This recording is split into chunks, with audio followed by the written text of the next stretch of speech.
ನೋಡಿ ಶರಾವತಿ ನದಿ ಉಗಮ ಸ್ಥಾನದಲ್ಲಿ ಹೇಗೆ ಬೋರ್ಗರಿತಾ ಇದ್ದಾಳೆ ಅಂತ. ಶರಾವತಿ ನದಿ ಒಂದು ವಿಶಿಷ್ಟವಾದಂತಹ ನದಿ.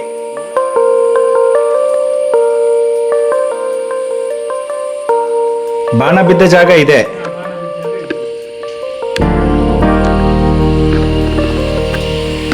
ಸೊ ಅಲ್ಲಿಂದ ಉದ್ಭವವಾಗಿ ನೀರು ಇಲ್ಲಿ ಅಡಿಯಿಂದ ಹರಿದು ಇಲ್ಲಿ ಬರುತ್ತೆ.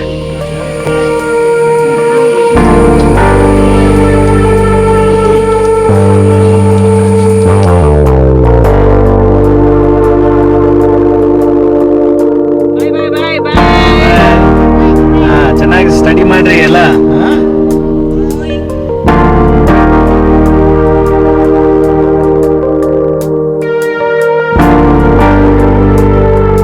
ಇದುವೇ ನೋಡಿ ನಮ್ಮ ನಿಮ್ಮೆಲ್ಲರ ಬೆಳಕಿನ ತಾಯಿ ಶರಾವತಿ ನದಿಯ ಉಗಮ ಸ್ಥಾನ ಅಂಬುತೀರ್ಥ. ನಿಮಗೆಲ್ಲರಿಗೂ ಸ್ವಾಗತ. ಯಪ್ಪ, ಏನು ಗಾತ್ರದ ಮರವೇ, ಭಯಂಕರ. ಎಂತ ದೊಡ್ಡ ಮರವ. ಇದೇ ಶೂಟಿಂಗ್ ಅಲ್ಲಿ ತಗೋಬಹುದು ಕಾಂತಾರದಲ್ಲಿ ಅವರು ಅಲ್ಲ. ಅಷ್ಟು ದೊಡ್ಡ ಮರ ಇದೆ. ಭಯಂಕರ ದೊಡ್ಡ ಮರ. ಎಂತ ಮರ ಮರ್ರೆಚ್ಚ. ಕಾಡು, ದಾರಿಯಲ್ಲಿ ಕಾಡಿನ ದಾರಿಯಲ್ಲಿ ನಾವೀಗ ಹೋಗ್ತಾ ಇದ್ದೀವಿ. ಮಡ್ ರಸ್ತೆ ಬಂತ ಇಲ್ಲ, ಅದು ಮೇಲೆ ಹೋಗುವಂತದ್ದು. ನಾನ್ ಸಹ ಅದೇ ಅಂದ್ಕೊಂಡೆ, ನನಗೆ ಟೆನ್ಷನ್ ಆಯ್ತು ಅದು ರಸ್ತೆ ನೋಡಿ. ಡೀಪ್ ಕಾಡಲ್ಲಿ ಹೋಗೋದಾ ಅಂತ ಅದು ರಸ್ತೆ. ಅಲ್ಲಿ ಯಾರ್ದು ಒಬ್ಬರದ್ದು ಮನೆ ಇರುತ್ತೆ. ಒಂದು ಮನೆ ಇರ್ತದೆ, ಎರಡು ಮನೆ ಇರ್ತದೆ ನೋಡು. ಸಿಂಗಳಿಕ.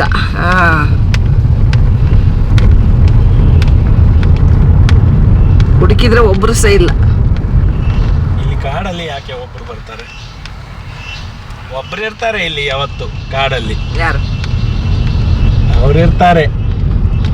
ಯಾರು ಇಲ್ಲ ಅಂದ್ರು ಅವ್ರು ಇರ್ತಾರೆ ಇಲ್ಲಿ. ಅವರೇ ಅವರೇ ಅವರೇ. ಬಳ್ಳಿ ಎಲ್ಲ ಮೇಲೆ ಮೇಲೆ ಉಂಟು. ನೀನು ಎಲ್ಲಿ ಏನು ಮಾಡ್ತಿದ್ದೀಯಾ ಅಂತ ಅವರಿಗೆಲ್ಲ ಗೊತ್ತುಂಟು. ಈಶ್ವರನ ಹೂದೋಟ. ಹೌದು, ಇಲ್ಲೇ ಶೂಟ್ ಮಾಡಿದ್ದ ಅದು. ಈಶ್ವರನ ಹೂದೋಟಕ್ಕೆ ಬರ್ತಾ ಇದ್ದೇವೆ ನಾವು. ಎಂತ ಚಂದ ಉಂಟಲ್ಲ ದಾರಿ ಅಂದ್ರೆ ದಾರಿ.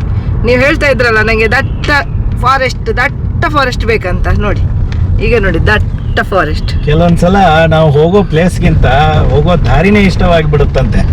ಆ ತರ ಇದೆ ಇದು ದಾರಿ. ನಮಸ್ಕಾರ ಸ್ನೇಹಿತರೆ, ನೀವು ನೋಡ್ತಿದ್ರೆ ಏಕೆ ಕನ್ನಡ ಲಾಗ್ಸ್. ಸ್ನೇಹಿತರೆ, ನಿಮಗೆಲ್ಲರಿಗೂ ಬೆಳಕು ನೀಡುತ್ತಿರುವ ನದಿಯ ಮೂಲವನ್ನ ಹುಡ್ಕೊಂಡು ನಾವು ಇವತ್ತು ಬಂದಿದ್ದೇವೆ ಸ್ನೇಹಿತರೆ. ಈ ನದಿಯ ಮೂಲ ಇರೋದು ನಮ್ಮ ಮಲೆನಾಡಿನ ಪಶ್ಚಿಮ ಘಟ್ಟಗಳ ಕಾಡಿನ ಮಧ್ಯದಲ್ಲಿ. ಸೊ ತುಂಬಾ ಸುಂದರವಾದಂತಹ ಸ್ಥಳ. ಅದುವೇ ನಮ್ಮ ಅಂಬುತೀರ್ಥ, ಶರಾವತಿಯ ನದಿಯ ಉಗಮ ಸ್ಥಾನ. ಇದು ಅಂಬುತೀರ್ಥ ಬಸ್ ನಿಲ್ದಾಣ. ಇದು ಅಂಬುತೀರ್ಥ. ಆ ಕಡೆಯಿಂದಲೂ ಬರ್ಬೋದಂತಲ್ಲ.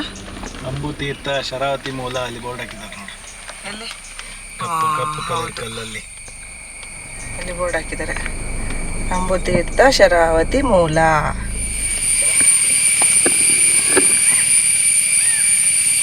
ಸ್ನೇಹಿತರೆ, ಈ ಸ್ಥಳಕ್ಕೆ ಅಂಬುತೀರ್ಥ ಅಂತ ಯಾಕೆ ಕರೀತಾರಂತಂದ್ರೆ, ಈ ಅಂಬುತೀರ್ಥ ಅಂತಕ್ಕಂಥ ಹೆಸರು ರಾಮಾಯಣದಲ್ಲೂ ಕೂಡ ಉಲ್ಲೇಖ ಇದೆ. ಅಂಬು ಅಂದರೆ ಸಂಸ್ಕೃತದಲ್ಲಿ ಬಾಣ ಅಂತ. ಸೊ ರಾಮ ಸೀತೆಯರು ವನವಾಸಕ್ಕೆ ಬಂದಾಗ ಇಲ್ಲಿ ಸೀತೆಗೆ ಬಾಯಾರಿಕೆಯಾಗಿ ರಾಮನಲ್ಲಿ ನೀರು ಕೇಳ್ತಾರೆ. ಸೊ ಆವಾಗ ರಾಮನು ಬಾಣವನ್ನು ನೆಲಕ್ಕೆ ಹೊಡೆದು ಈ ತೀರ್ಥವನ್ನು ಉಗಮಿಸಿದರು ಅಂತ ಒಂದು ಕತೆ ಇದೆ. ಸೊ ಅದೇ ರೀತಿಯಾಗಿ ಇಲ್ಲಿಂದ ಹುಟ್ಟೋದೇ ಶರಾವತಿ ನದಿ. ಸೊ ಅಂಬು ಅಂದರೆ ಬಾಣ. ಸೊ ರಾಮನು ಬಾಣ ಬಿಟ್ಟಿರೋದಕ್ಕಾಗಿ ಈ ತೀರ್ಥ ಹುಟ್ಟುತ್ತಲ್ಲ, ಅದಕ್ಕಾಗಿ ಅಂಬು ತೀರ್ಥ ಅಂತ ಕರೀತಾರೆ. ಇಲ್ಲಿಂದ ಹುಟ್ಟಿರ್ತಕ್ಕಂಥ ಶರಾವತಿ ನದಿಗೆ ಶರಾವತಿ ಅಂತ ಹೆಸರು ಹೇಗೆ ಬಂತು ಅಂದರೆ, ಶರ ಅಂದರೆ ಬಾಣ ಅಂತಲೇ ಅರ್ಥ. ಸೊ ಈ ಶರ ಅಂದರೆ ರಾಮನು ಬಾಣವನ್ನು ಬಿಟ್ಟು ಉಗಮಿಸಿರೋದ್ರಿಂದ ಈ ನದಿಗೆ ಶರಾವತಿ ನದಿ ಅಂತ ಹೆಸರು ಬಂದಿದೆ.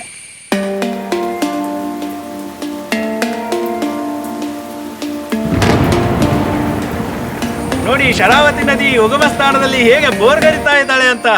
ಶರಾವತಿ ನದಿ ಒಂದು ವಿಶಿಷ್ಟವಾದಂತಹ ನದಿ. 100 ಕಿಲೋಮೀಟರ್ ಗಟ್ಟಲೆ ಹರಿದು ಅರಬ್ಬಿ ಸಮುದ್ರವನ್ನು ಸೇರ್ತಾಳೆ. ಸೊ ಅದೇ ರೀತಿಯಾಗಿ ಅವಳು ಹರಿತಾ ಇರಬೇಕಾದ್ರೆ ಎಷ್ಟೋ ಹೆಕ್ಟೇರ್ ಪ್ರದೇಶಗಳಿಗೆ ನೀರನ್ನು ಉಣಿಸ್ತಾಳೆ.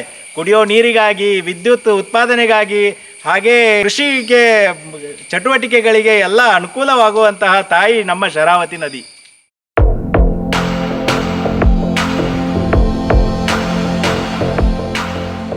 ಸ್ನೇಹಿತರೆ, ಶರಾವತಿ ನದಿ ಉಗಮಸ್ಥಾನ ಅಂಬು ತೀರ್ಥದ ಏನು ತೀರ್ಥ ನೋಡಿದ್ರಲ್ಲ, ಸೊ ಈ ತೀರ್ಥದ ಹತ್ತಿರದಲ್ಲೇ ನಾವು ಶ್ರೀ ರಾಮೇಶ್ವರ ದೇವಸ್ಥಾನವನ್ನು ನೋಡ್ಬೋದು. ಸೊ ರಾಮೇಶ್ವರ ದೇವಸ್ಥಾನ ಇದೆ, ಬನ್ನಿ ದೇವರ ದರ್ಶನವನ್ನು ಪಡೆಯೋಣ.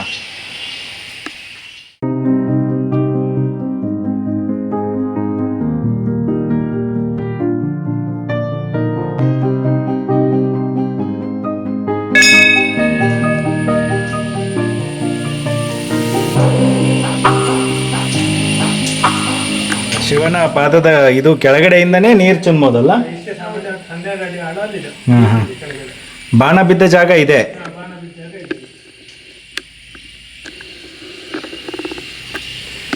ಸೊ ಅಲ್ಲಿಂದ ಉದ್ಭವವಾಗಿ ನೀರು ಇಲ್ಲಿ ಅಡಿಯಿಂದ ಹರಿದು ಇಲ್ಲಿ ಬರುತ್ತೆ, ಈ ಕೊಳಕ್ಕೆ ಬರೋದು.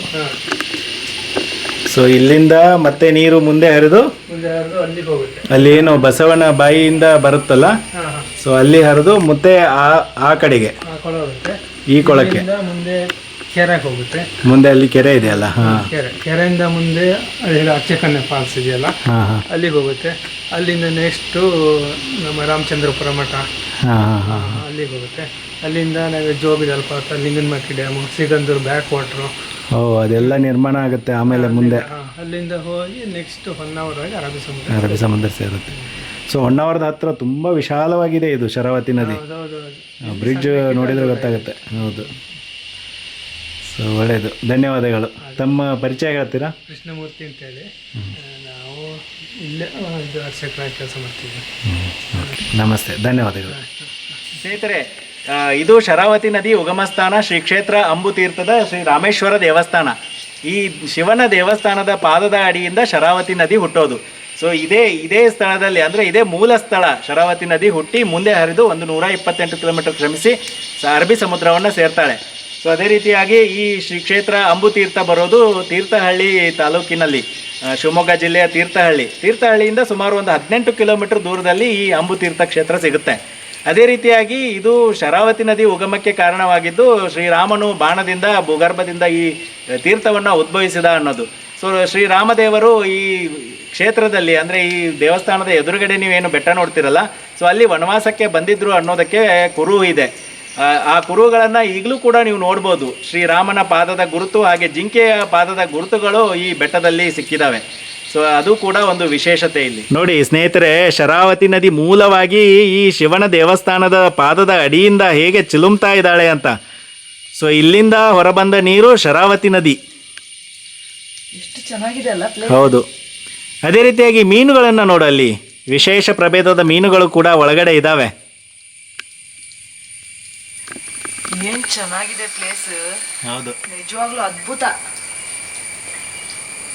ಶರಾವತಿ ಅಲ್ಲಿ ಎಷ್ಟು ಅಗಲವಾಗಿ ದೊಡ್ಡದಿದೆ ಅಲ್ಲ ಹೊನ್ನಾವರದಲ್ಲಿ. ಹೌದು. ಇಲ್ಲಿ ನೋಡಿ ಚಿಕನಿ. ಇಲ್ಲಿಂದ ಸಣ್ಣವಾಗಿ ಶರಾವತಿ ಸ್ಟಾರ್ಟ್ ಆಗ್ತಾಳೆ, ಮುಂದೆ ಬೋರ್ಗರಿತಾ ಸಮುದ್ರವನ್ನು ಸೇರ್ತಾಳೆ. ನಮಗೆ ನಿಮಗೆ ಎಲ್ಲರಿಗೂ ಬೆಳಕನ್ನ ನೀಡಿ ತಾಯಿ ನಮ್ಮನ್ನು ಕಾಪಾಡ್ತಾ ಇದ್ದಾಳೆ.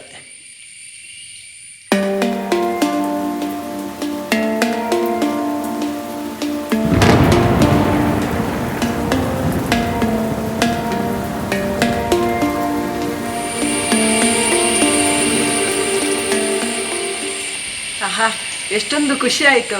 ಶರಾವತಿ ಮೂಲದಲ್ಲೇ ಏನು ಮುಟ್ತೀವಲ್ಲ, ಅದರಲ್ಲಿ ಇರುವಂಥ ಸಂತೃಪ್ತಿನೇ ಬೇರೆ. ಹೌದು, ಒಂಥರ ಪುಣ್ಯ ಭಾವನೆ ನಮ್ಮಲ್ಲಿ ಬರುತ್ತೆ.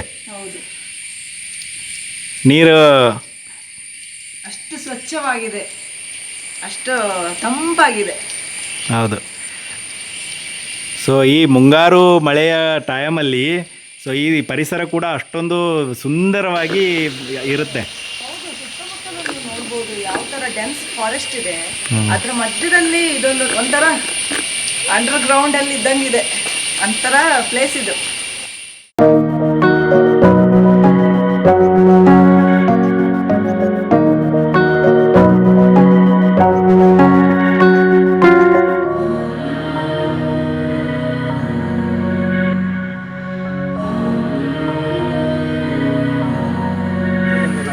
ಇದು ಕೋದಂಡರಾಮನ ಒಳಗೆ ಹೋಗ್ಬೋದಲ್ಲ?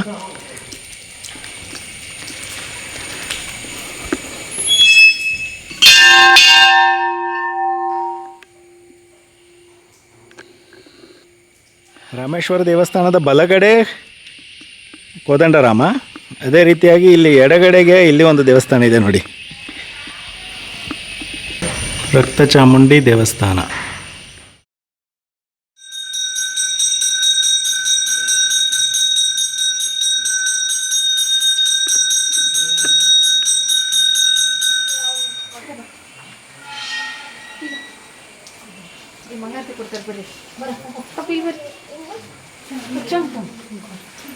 ಎಷ್ಟೊಂದು ಮೀನಿದೆಯಲ್ಲ. ಹೌದಾ? ಸಿಕ್ಕಾಪಟ್ಟೆ ಇದೆ ನೋಡಿ ಮೀನು, ಅಲ್ಲಿದೆ ಇಲ್ಲಿದೆ, ಎಷ್ಟು ಕಾಣ್ತಿದೆ. ಸೊ ಕ್ಯಾಮ್ರಾದಲ್ಲಿ ಬರೋದಿಲ್ಲ ಅದು. ನೋಡು, ಇನ್ನೊಂದು ನಿನಗೆ ಗೊತ್ತಾ? ಏನು? ಸೊ ಇಲ್ಲಿ ಇಷ್ಟೊಂದು ಮೀನು ನೋಡ್ತಾ ಇದೆಯಲ್ಲ, ಇಲ್ಲಿ ವಿಶೇಷವಾಗಿ 2 ಪ್ರಭೇದದ ಮೀನನ್ನು ಗುರುತಿಸಿದ್ದಾರೆ.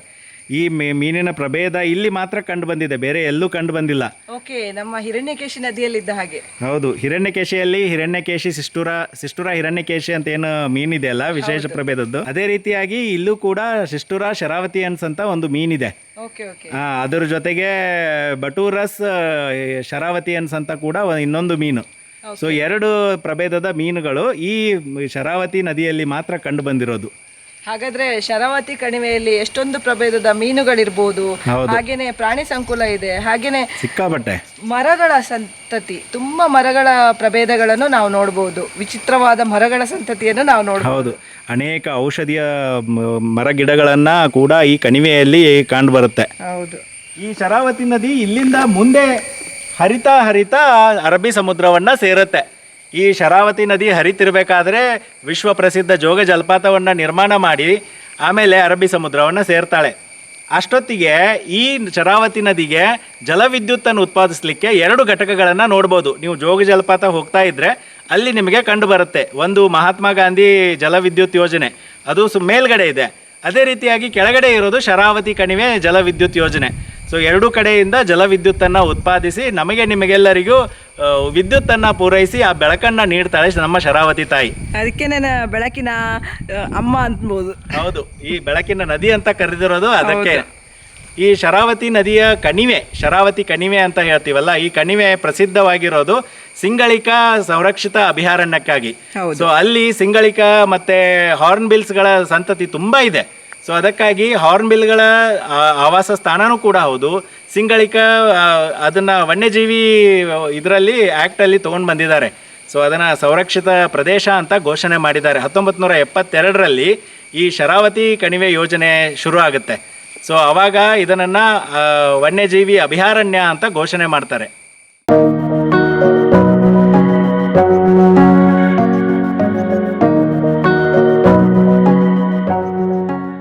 ಸ್ನೇಹಿತರೆ, ಈ ಶರಾವತಿ ನದಿ ಅಂಬು ತೀರ್ಥದಲ್ಲಿ ಹುಟ್ಟಿ ಸಮುದ್ರ ಸೇರೋವರೆಗೂ 128 ಕಿಲೋಮೀಟರ್ ಕ್ರಮಿಸುತ್ತೆ.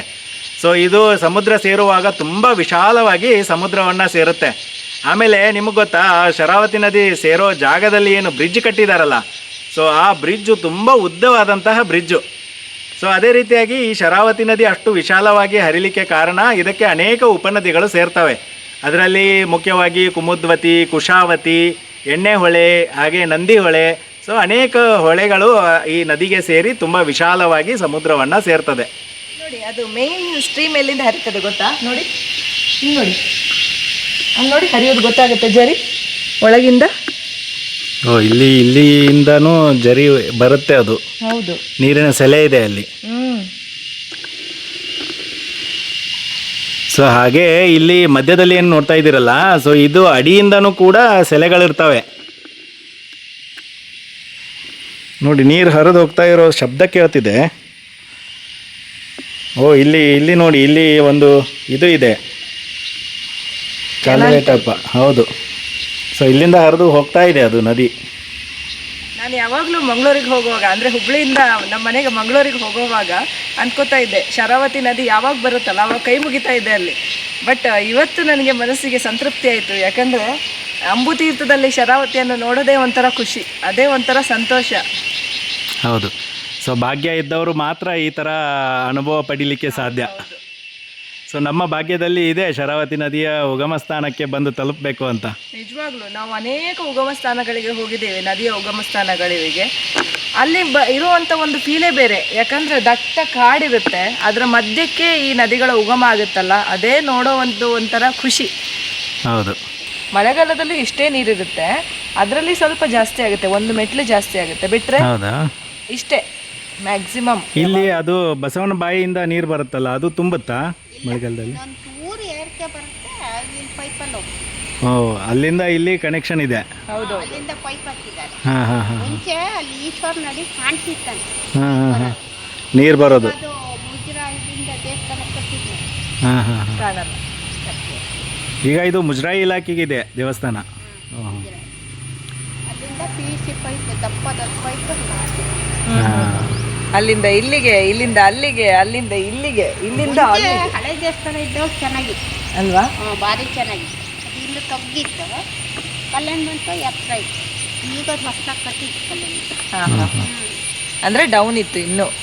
ಅವಾಗ ಕರೆಕ್ಟಾಗಿ ಕಾಣ್ತಿತ್ತು, ನೀರು ಬರೋದೆಲ್ಲ ಕರೆಕ್ಟಾಗಿ ಕಾಣ್ತಿತ್ತು. ಬಟ್ ಈಗ ಸ್ವಲ್ಪ ಹೈಟಾಗಿ ಕಟ್ಟಿದ್ದಾರೆ.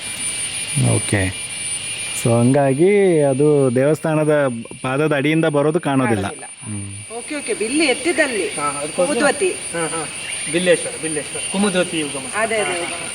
ಅದು ಬಾಣ ಪ್ರಯೋಗ ಹಾಂ ಹಾಂ. ಓಪನ್ ಮಾಡ್ತೀವಿ. ಸೊ ಅದಕ್ಕಾಗಿ ಅದು ಬಿಲ್ಲೇಶ್ವರ, ಇದು ಅಂಬು ತೀರ್ಥ. ಅಂದ್ರೆ ಬಾಣನ ಹಾಂ ಹಾಂ ಅಂಬುದಿಂದ ಉಗಮ ಆಗಿದ್ದಕ್ಕೆ ಇದು ಅಂಬು ತೀರ್ಥ. Okay okay. ಎಷ್ಟು ಇದಿದೆ. ಅಲ್ಲಿ ಒಂದು ನದಿ ಉಗಮ ಸ್ಥಾನ, ಇಲ್ಲೊಂದು ನದಿ ಉಗಮ ಸ್ಥಾನ. ಹೌದು. ನೋಡಿ, ಶರಾವತಿ ಅಂಬು ತೀರ್ಥದಲ್ಲಿ ಅಲ್ಲಿ ಹುಡ್ತಾಳಲ್ಲ, ಅಲ್ಲಿಂದ ಮುಂದಿನ ಕೆರೆ ಏನಿದೆಯಲ್ಲ, ಅಲ್ಲಿಂದ ಇಲ್ಲಿಂದ ಅಂಡರ್ಗ್ರೌಂಡಿಂದ ಸೀದಾ ಮುಂದೆ ಇದೆ ಶರಾವತಿ ನದಿ.